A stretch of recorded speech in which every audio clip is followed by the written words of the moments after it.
For years, technical SEO has flown under the radar, but AI is changing that really quickly. The same technical signals that help a search engine understand that a website is relevant is increasingly important for AI systems to trust it as well.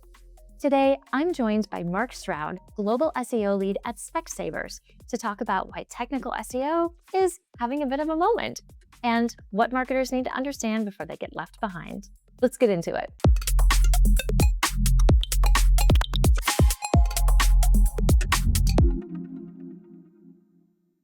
Hi, Mark. Welcome to the Visibility Brief. Hi, good morning. Yeah, thanks for having me. I feel like it's been a little while coming, and I say we're in a different time zone, but I'm happy to be AM if that works for you. Yes, but we have a global listening base, so thank you so much for taking the time to join us. I'm very excited for our conversation. The first really interesting thing is that you happen to have been our very first customer in the UK when you were with Countryside PLC. Is that right? Yeah, that's correct. So it's not with my current organization. So back in another life, going back to 2014 or so, we realized there was a big opportunity around local search. And we were doing a lot of the stuff that Yext does super manually.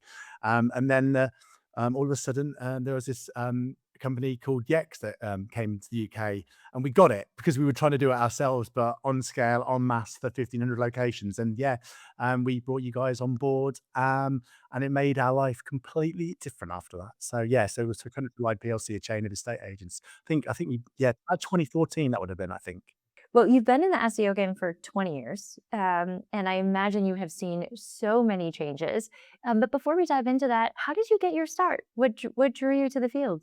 It's an interesting one. It was a total accident, and I've had conversations with people over the years around how they got started. And it always seems to be a similar sort of story. I was working for an e-commerce company that had their own e-commerce platform and point of sale, and we were sort of selling it into sort of up and coming e-commerce businesses back in sort of 2006. But it had no SEO on it at all. It was fundamentally terrible to the point whereby all the URLs were database strings. There was nothing there. There was SEO friendly at all. And our clients realized that this was a problem. And we were like, well, we don't know why it's a problem. That's just how the website works. So anyway, long story short, we ended up acquiring a SEO company back at the time and brought them on board. And they started showing us, the world of SEO and how we can make websites and our customers' websites appear more in search and better. And I had a really good mentor. Thought, hang on, this is really great. Totally embraced the SEO side of the business, and the rest is history. And now we're seeing this massive transformation in the space with AI. And I'm really curious, does it feel similar to what it felt like back then? Yeah, it does in many ways. And I was thinking about this. It's almost like yeah, an exciting fresh start. I mean, when I started back then, we were still getting out of what's spam and what isn't, and it was still sort of figuring out. And Google wasn't really offering any advice on that. I will say we've kind of already gone on a journey. I remember the Penguin and Panda days, and that was a big learning curve. I was thinking about this as well, actually. With SEOs have been dealing with things like this for a long time.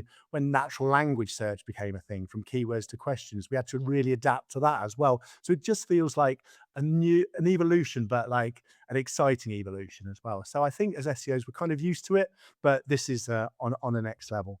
It seems like technical SEO is having a moment right now, where it's being elevated in the eyes of the company and the marketing department because of the impact on AI visibility. Do you think that's the case?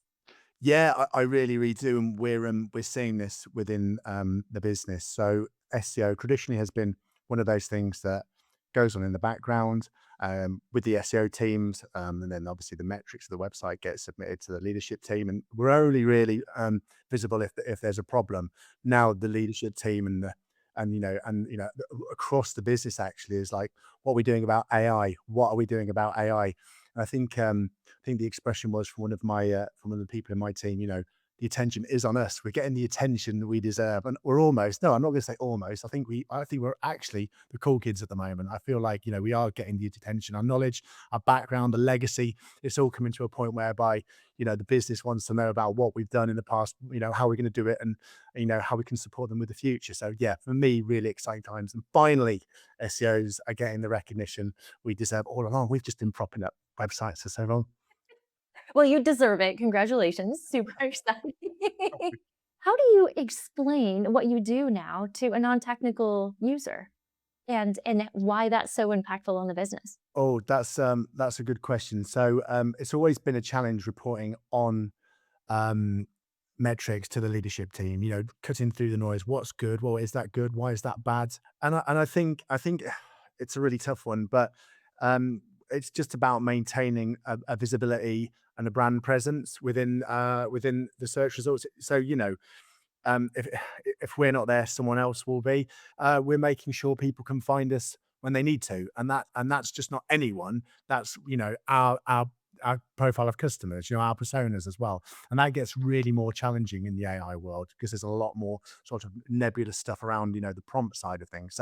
So really, just making sure our customers can find us when we need, but tying to those key important metrics that the business can get on board with, as opposed to a lot of other stuff, and not the nebulous stuff like visibility and sort of market share in the world of search. We're trying to really define what the value is there to the business and what we do. And You mentioned a couple times maybe visibility isn't the thing, and I'm curious if it comes down to something else like trust. So, getting cited in search is all about trust. And when people talk about trusting a brand, they usually think about the content, but I think there's a huge component that comes from the technical signals that you're sending out into the market. So, talk me through what that looks like from your perspective. a good solid technical foundation has always been important. You're giving those signals to Google that this site is well maintained, it's looked after, it's current. We want the right pages to appear at the right time, and that's a big trust signal for me in its own right. And that's foundational. But I think in the world of AI, particularly, that's become even more apparent as well. It's kind of like the technical foundations are there, but even more so. We've got to be even more precise because we're not just serving a crawler that's indexing a search engine. We're trying to give the whole picture now to these AI bots around very, very specific queries. And then when you talk about the world of fan out queries within the LLMs, it just gets really complicated. So we're trying to give the biggest picture as possible, and the more foundational the tech is, the better. And it's just it's a big trust signal for us, I think. Absolutely. Are there aspects that are more important today than they have been in the past? Yeah, I was thinking about this. Tech is tech. The fundamentals haven't changed of the web, but there are things now that I feel are really, really emerging. One thing that Google does keep talking about is how the bots and the AI bots will do a snapshot of your page. They'll take an image. Well, you don't want it to take half an image of your page, so therefore there's a whole implication around page speed and load time to make sure the bots capture that. We always know we want good quality HTML markup and semantic HTML, but that's even more of a thing now. And Google's talking a lot about optimizing for bots alongside users. Is talking about the whole accessibility tree as well, to give give the bots real clear layout of the page and how it works. So for me, I think these are the three foundational things. Are there any myths or misconceptions about technical SEO that you would want to dispel? Things that people are doing that you're saying, look, this actually has no impact or it's just a waste of time.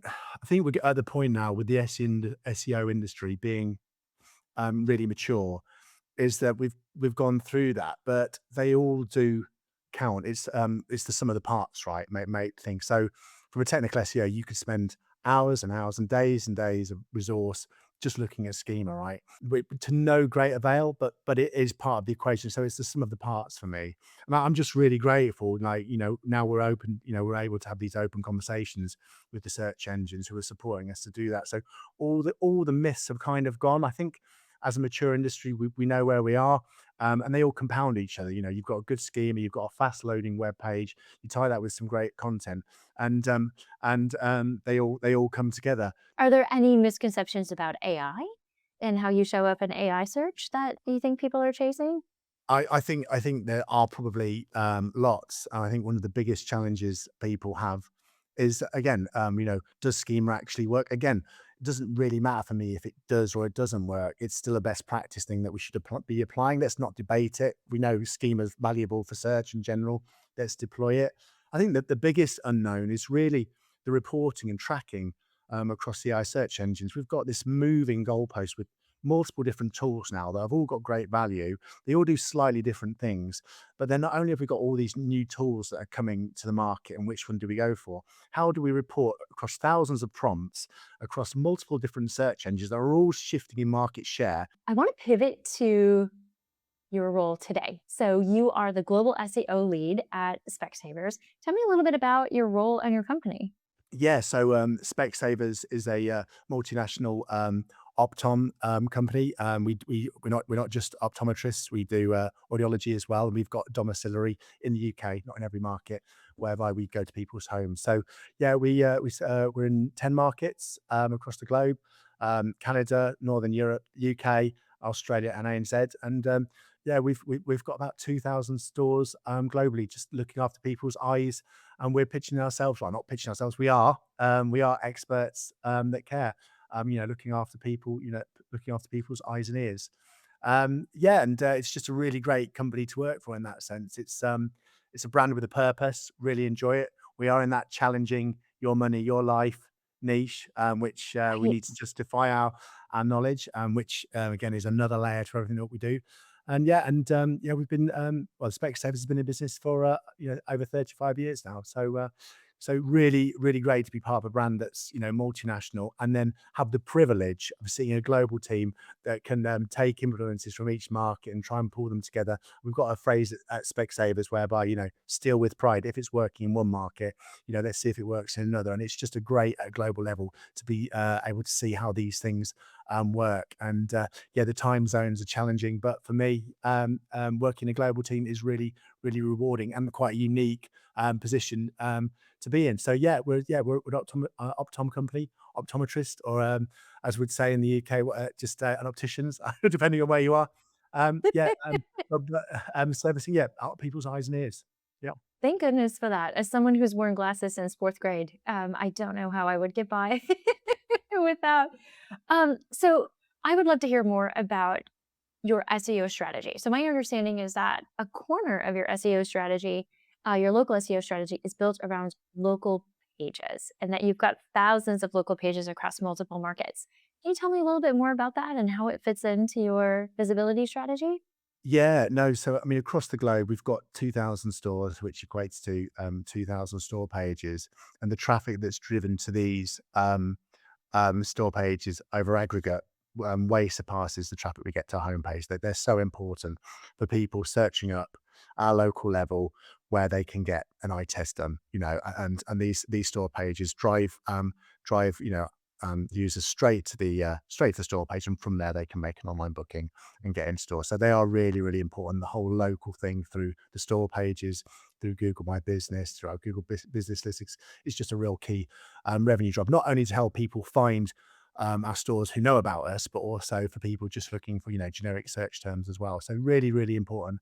There's always so much to do in the world of local search, and there's always more opportunity. But they're really key for helping our customers find us, but also helping new customers think about us who might not have considered us in the past. Mark, why do you think the local pages get so much more traffic than your homepage? I get over aggregate the number of locations, you times the variety of keyword searches from optometrist to audiology to eye test, ear test. That mounts up, right, over the number of keywords you can capture across a homepage.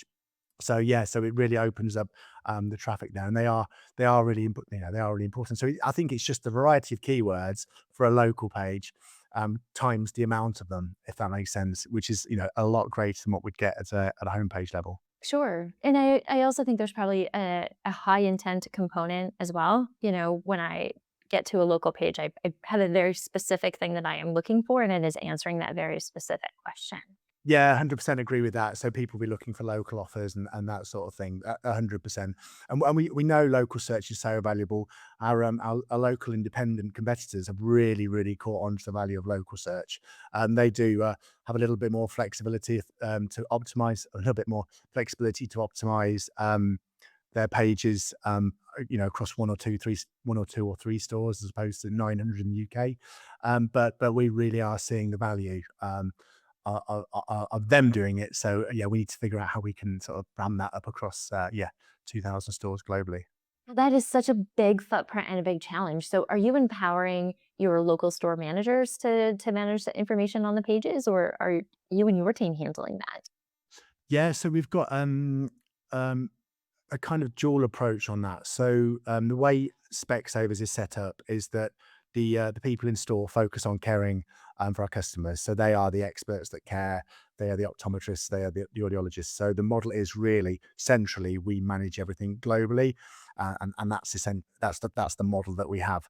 But Yext has given us a really good flexible position to say to the store managers and the store directors, you can go and edit your opening hours, tweak them for holidays and do that if you need to. But ultimately, the strategy is, say, global and regional, with with the store owners to be empowered to do what they need to do at a local level, depending on holidays. Do you find that the competition varies a lot from market to market? You even mentioned you had some smaller local competitors. No, it really does. I think even from market to market, but even within Specsavers, we've got a situation whereby in Northern Europe, it's a lot more offer led. So even at a local level, people are looking for offers. So we are seeing that, and that's why actually Northern Europe, they really are maximizing and making the most out of what we do at a local level. Um, and doing things offer based. So yeah, we do see a variety of stuff, but broadly the same. But ultimately, I suppose it's the tactical and the strategic stuff that we see the difference. When you were evaluating technology platforms to build your local SEO pages, um, what capabilities mattered most to you in that evaluation process? We're already on board with Yext when I started back in 2018. I think when we decided to roll out Yext globally, I think we just looked at and compared feature for feature, and obviously from your guys' perspective that you were more ingrained in the business, you were more set up with us. And what I can say is working with you guys has been beneficial, and obviously in terms of leading the way with AI and new products and stuff, we can see the benefit of working with you in the future. Excellent. What do you look for in a partner that makes that partner the right fit for you? Do you know what? I think the word partner says it all. Really, we don't want a vendor, we don't want a supplier. We want someone that does partner with us, and I think that just sums it up. We are one team, and someone that's prepared to be part of the team and understand the business, but not just at a high level. Really understand the intricacies of what we do. And again, I'm speaking with your team all the time, and we've looked at a Scout as a product, and you guys have really understood us and why Scout works for us. And that's really helped us demonstrate it and sell it into the business as something that we really need to leverage. So yeah, for me, I think the word partner just says it all. You're part of our team and someone that's prepared to be part of our team, not just a supplier. I want to pivot to our final section where we go into practical advice for your peers. So, I first want to start with a little deep dive into how you and your team are using AI yourselves, not for search, but to streamline some of your internal workflows. So, what are some of the things you're doing today? So yeah, we are starting to look at this, and there's a whole bunch of stuff we need to get into. Using AI agents, we're well aware that we can streamline bottlenecks and things like keyword research, even writing briefs. This is something that always gets put to one side. The business wants this, the business wants that. So we know that there's an opportunity to just go out, do a load of keyword research. And then there's the whole AI agent thing where we want to look at how we can use this. There's this new web protocol that I think I was reading about it the other day that Bing and Google are working on. It's the web MPC protocol, whereby we can use the agents online for our customers to do bookings, by just basically saying to their phone, book me an appointment at Specsavers next week at the nearest location that we've got. That for me is a bit of a no-brainer, and we've got to look at that. And I do believe there's a lot of work that can be done around AI agents for auditing websites as well and picking up things, even sort of even testing and stuff and like that, and spotting things before they're missed. One of the things we are doing as part of the re-platform at the moment, we are using AI to compare the the to-be site versus what we've got today to make sure we've captured everything. So that's been an absolute game changer. No more manual checking. We're obviously doing the manual checks as an SEO would, but the solution around the whole AI and using LLMs to map new site to old site to make sure everything's captured. It just is that warm, fuzzy feeling of reassurance, beneath us that we just, and it makes us look really smart to the regions as well. Which I thoroughly enjoy. I love that AI can give you warm, fuzzy feelings. That's so Definitely human. does. Yeah, we've got it right. We don't need to put no. It's just the extra layer of eyes, isn't there? And the amount. If we're going to check, I don't know, 100,000 URLs. The LLMs can do that for us with a decent amount actually, already.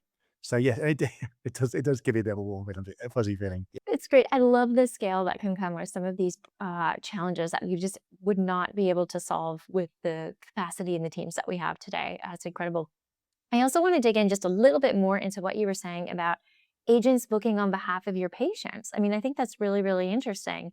Are there things you're putting in place today to be ready for that other businesses that rely on appointments as a key driver should be thinking about as well? Yeah, it's a funny one, isn't it? So we know the tech's there, and we know the potential around the agents is there to do it. I think we've got to start thinking about it. I do think it's a couple of years off still for me. We've got to obviously get the technology implemented, and it's sort of a progressive enhancement to what we've got today. But once that's been implemented, are people going to use it? Is there an awareness around using it? So I think we've got a bit of a journey to go on. Right, right. And it's suppose there's a lot of memory components there too. If it knows this is the location I've gone to last time, this is the type of prescription that I have and the service that I need. For a consumer, I think it sounds amazing.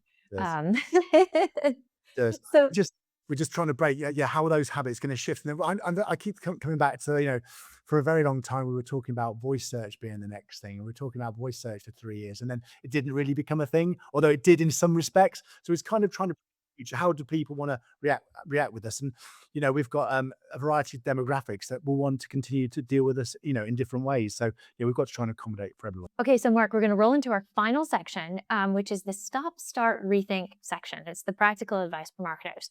So what is one thing that you think your peers should start doing today to either be more effective at their technical SEO or prepare for what's coming with AI search? I just think really get the foundational stuff set in tracking. I think data is key. We spoke about this earlier. Find a tool that suits you. Get the data. Find a way of tracking things that works for you. And one of the things that I can say around tracking for AI search is that don't try and track everything. Be really honed in what you're tracking and monitoring, and then you'll get better insights and better learning from that. My main motto is don't rush into it. We've still got time. Everything's up in the air. There's a lot's got to happen. Businesses and business leaders have got to make a judgment on where to go. The whole industry has got to settle down a bit, and then the users have got to find their own way as well. So don't panic. Is my advice. But try and get some data. And once you've got that data, you'll be able to see what's working and how to replicate that elsewhere, and and then build on it. Wonderful. Mark, how can people connect with you if they want to learn more, hear more about your ideas? Yeah, so I'm just, like I said, I'm just on LinkedIn. Yeah, so if you just search up Mark Stroud OS, I think it is, or if you just search Mark Stroud Specsavers or SEO, I should pop up. Well, thank you so much for sharing your expertise with us today. I really appreciate it.